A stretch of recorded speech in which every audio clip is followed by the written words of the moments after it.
자, 할렐루야! 2024년은 기도로 시작해서 기도로 마무리되는 놀라운 축복의 해가 될 줄 믿습니다. 특별히 기도에 대한 말씀을 나누고 있습니다. 기도의 기본적인 어떤 원칙에 대한 말씀을 나눴고, 또 어제는 기도의 방향에 대해서 말씀을 나누었습니다. 오늘은 우리가 합당한 기도를 하게 되면 우리는 몇 가지 결과가 나타나게 되어 있습니다.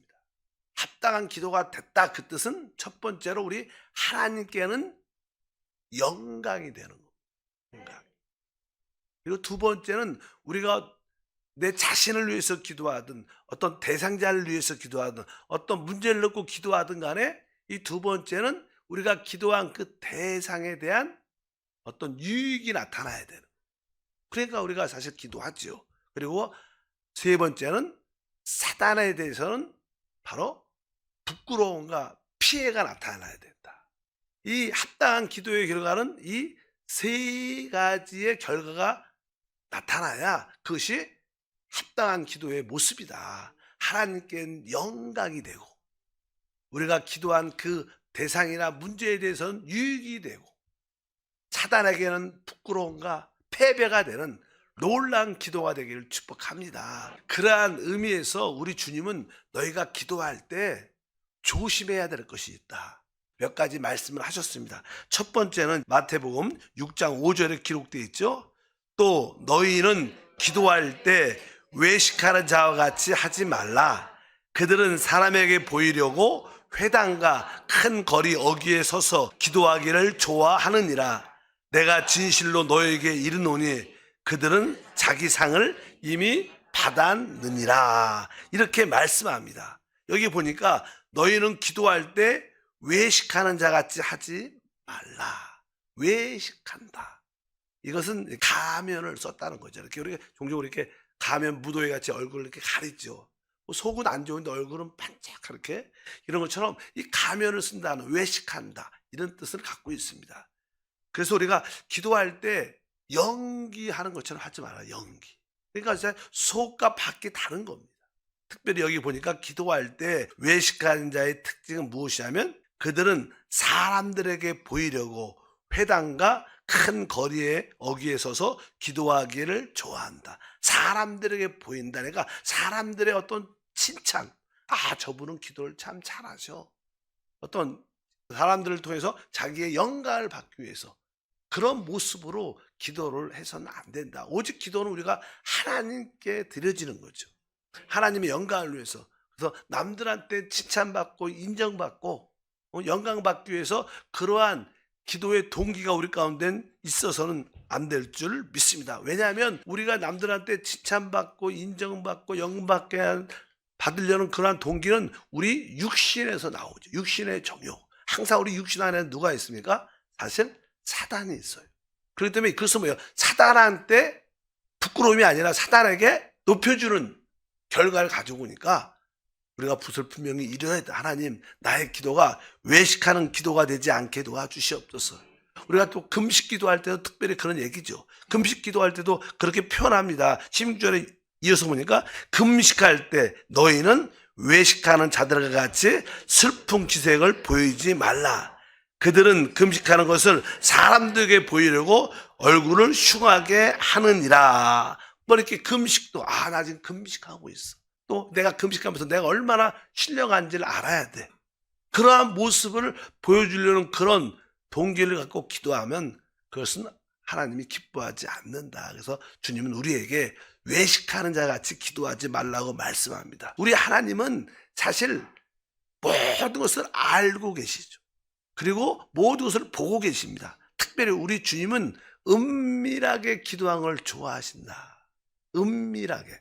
사실 이게 가뭄이 와도요, 뿌리가 아주 깊은 나무들은 그 가뭄에 별로 영향을 받지 않고, 왜? 항상 잘 성장하고 열매를 맺는 것처럼 우리가 남들한테 같이 기도하는 생활도 필요하지요. 그러나 또 보이지 않는 나만의 기도 생활도 있어야 돼요.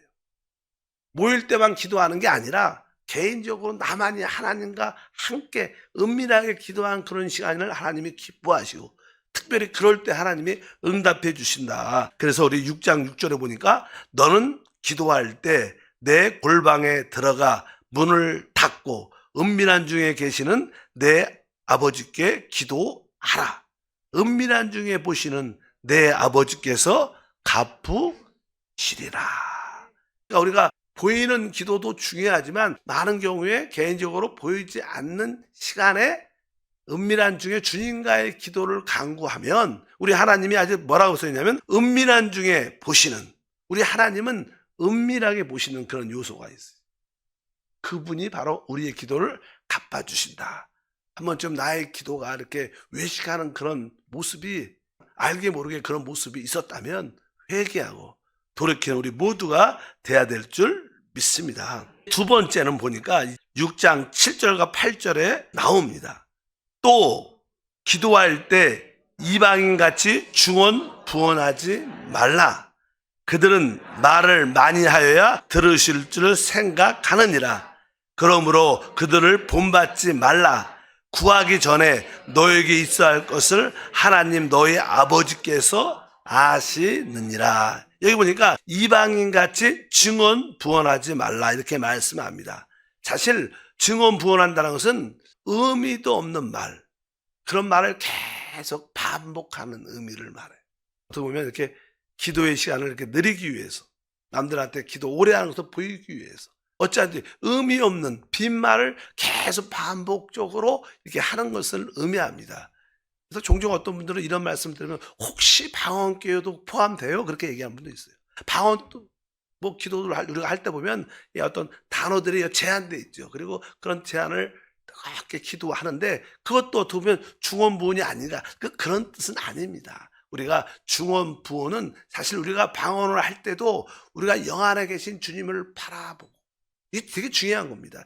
영 안에 계신 주님을 바라보고, 만약에 여러분들이 즉 영 안에 계신 주님을 의식하고 기도한다면 그 기도는 진짜 믿음의 기도가 돼요. 그래서 여러분들이 항상 그러한 방언 기도도, 특별히 우리가 그냥 기도가 진짜 내용이 할 말이 별로 없을 때도 있죠. 무엇을 기도할 때. 그러면 이렇게 우리가 주여 하고 그냥 주님의 음성을 기다리고 있으면 되지. 그냥 말을만 막 하려고. 사실 우리는 말을 이렇게 들을 수도 있어야 돼요. 이렇게 조금 이렇게 입을 닫고 잠잠히 기다리는 것도 되게 중요한 기도인 줄 믿습니다. 우리는 먼저 주님 밑에 부르짖지만 사실 주님의 음성을 듣기 위해서 기도하는 건데, 그냥 일방적으로 빈말을 계속 중언부언하면 주님의 음성을 들을 기회가 별로 없죠. 어차피 여러분들이 혹시 이렇게, 왜 우리 주님은 이미 우리 중심에 필요할 것을 다 알고 계십니다. 그러나 우리가 하나님과 우리의 관계의 모든 역사에서 기도란 통로가 있어야지 연결이 되기 때문에 우리가 그런 쉬운 얘기를 많이 합니다. 우리 기차가, 기관차 앞에 그가 아주 능력 있게 달려가지만 기차, 그런 기관차들은 오직 철도 위에서만 그런 파워를 낼 수 있는 거예요. 그러니까 하나님의 능력이 있어도 바로 우리 기도에 대한, 기도라는 철도 위에서 달리는 겁니다. 그래서 하나님 우리에게 기도를 요구하셨어요. 이미 하나님이 다 예정해 놓으셨고 준비해 놓으셨더라도 우리의 기도를 통해서 주님은 그것을 이루신다.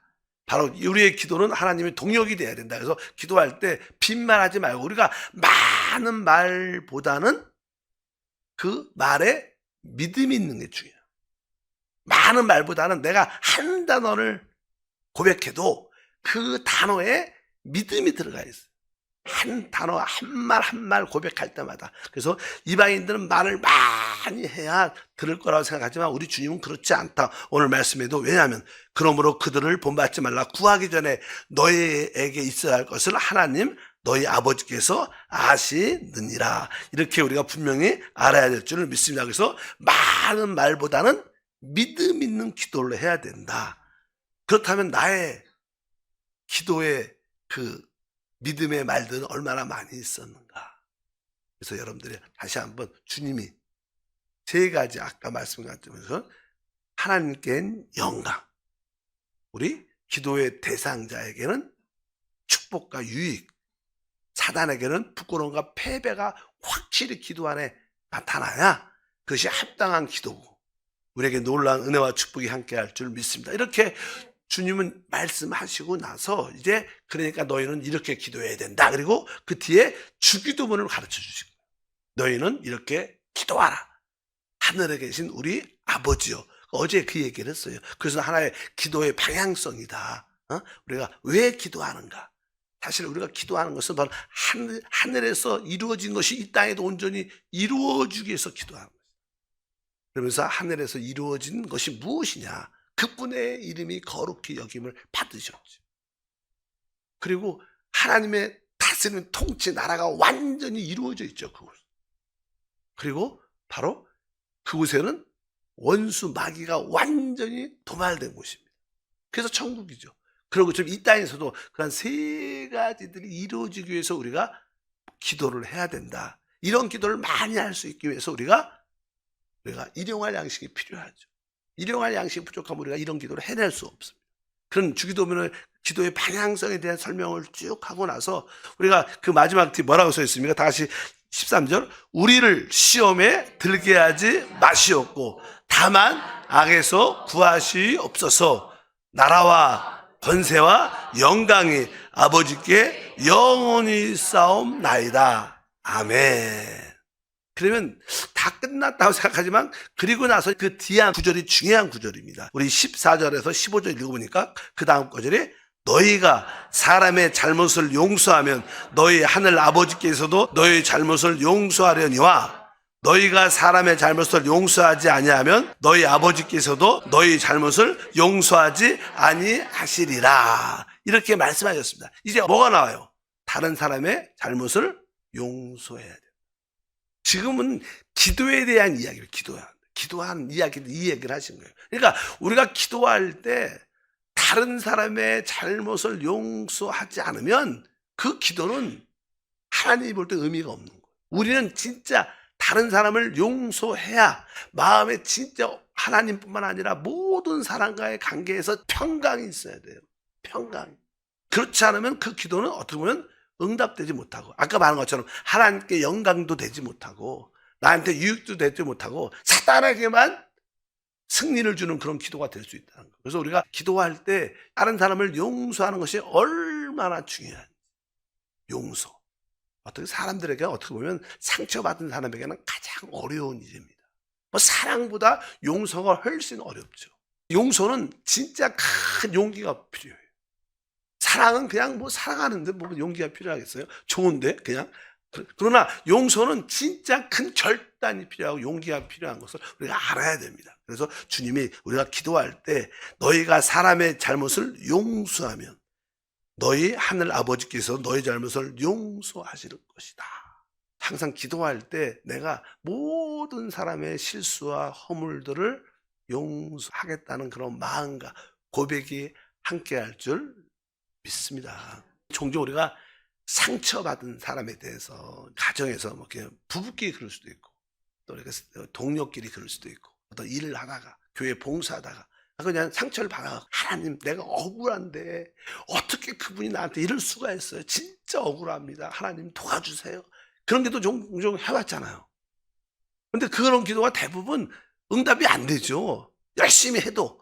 왜? 기본 원칙이 위배되어 있는 거예요, 이게. 왜? 용서하고 하는데, 용서는 안 하고, 하나님, 그분이 나한테 이렇게 상처를 줬는데 어떻게 그럴 수가 있습니까? 그 사람을 좀 깨닫게 해주시고, 용서가 그만큼 중요한 거다. 그래서 여러분들이 다른 사람을 어떻게 해야 돼요? 용서를 해야 주님도 우리를 용서하실 뿐만 아니라 기도의 응답의 축복도 함께 할 줄 믿습니다. 그래서 용서하지 않는 기도는 우리의 기도의 효력을 잃게 한다. 좀 무섭죠. 안 그래요? 우리가 응답 받으려고 하나님 축복을 누리려고 기도하는데 기도의 효력이 없어지는 가장 주된 용서가 다른 사람의 과실을 용서하지 않는 것이다. 그것을 다시 한번 깨닫고 사실 한번 좀 그렇게 생각해 볼 필요가 있죠. 우리가 용서를 하면 뭐 사실 우리에게 잘못된 사람도 용서해야 되고 내 자신도 우리가 실수를 많이 하면 우리 자신도 용서를 못할 때가 자신을 용서 못해. 그럼 이 축복의 통로가 우리 영 안에서 그 축복의 통로 생명이 있게 흘러나야 되는 거예요.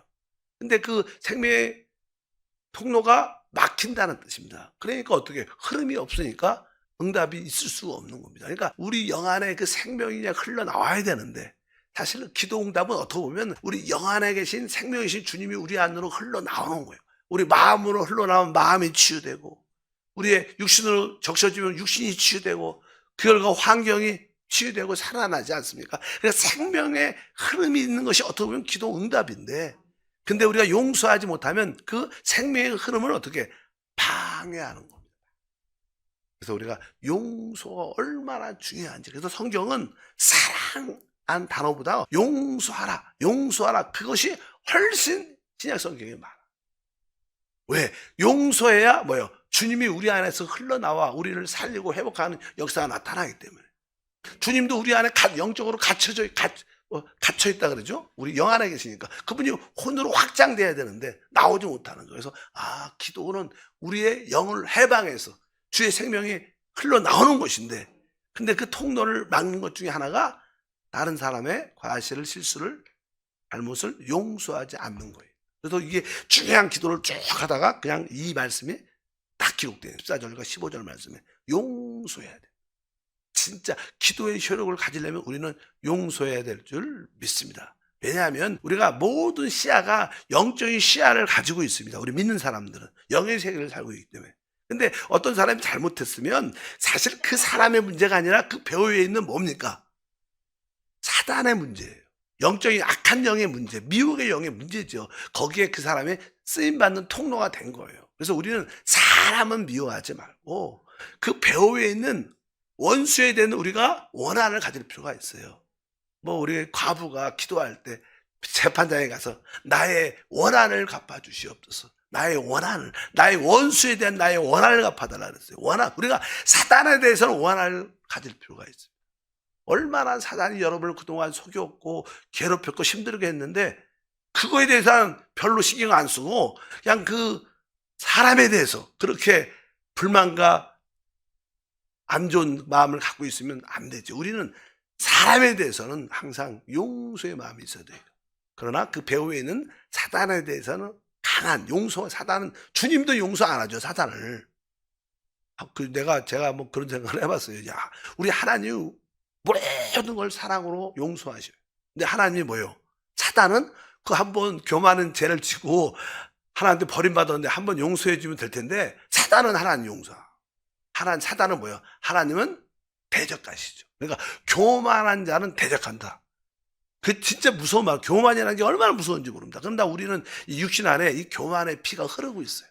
조금만 육신한테 기회만 주면 이 교만이 이게 올라옵니다. 아까 말한 것처럼 칭찬받으려고, 뭐 인정받으려는 거, 내 이름을 높이려고, 내가 잘하지, 이런 것들은 대부분 뭐예요? 사실 육신에서 나오는 그런 것들은 분명히 깨닫고 어찌하든지 모든 사람을, 나한테 잘못한 사람을 용서하고 내가 기도하고 또 마지막 내 자신도 용서를 해야 돼.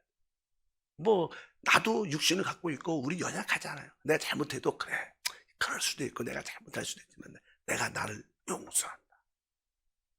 뭐 크게 잘못을 하고 그렇게 한 사람들은 진짜, 그리고 실패, 좌절 맛본 사람들은 자기를 용서하지 못해서 갇혀서 사는 사람도 많죠. 한번 따라할까? 나는 나에게 잘못한 모든 사람을 용서합니다. 그리고 내 자신도 용서합니다. 그런 가운데 여러분들이 기도하시면 그 생명의 흐름을 갖게 될 것이고, 그것은 하나님께는 진짜 영광, 우리에게는 진짜 축복과 유익, 사단을 부끄럽고 패배시키는 놀라운 능력 있는 기도가 될 줄 믿습니다. 하나님 감사합니다. 다시 한번 2024년을 기도로 시작하게 하심을 감사합니다. 한세 모든 성도들이 기도의 실제를 체험하며 기도의 능력을 맛보며 하나님께는 영광, 우리 모두에게는 축복과 유익, 사단에게는 부끄러움을, 패배를 주는 그런 기도의 사람으로 세워주심을 믿습니다. 하나님께 드리는 귀한 예물이 있습니다. 받아주시고 기쁨으로 심을 때마다 2024년도는 물적인 모든 문제가 해결되고 가라앉아 자족하면서 주님을 섬기는 놀라운 믿음의 사람이 되게 도와 주시옵소서. 특별히 온라인으로 예배드리는 성도에게도 동일한 축복과 은혜가 넘치게 하시고, 우리가 뜨겁게 기도할 때 영이 열려 그 생명의 흐름, 응답이 누리게 도와 주시옵소서. 이제는 우리 주 예수 그리스도의 무한하신 은혜와 하나님의 크신 사랑과 성령의 교통하심이 작정하고 새벽을 깨우며 저녁 기도에 작정하고 간구하는 모든 성도를 위해, 기도 제목 위해, 한세교회 위해 지금부터 영원토록 함께할 지어다. 아멘.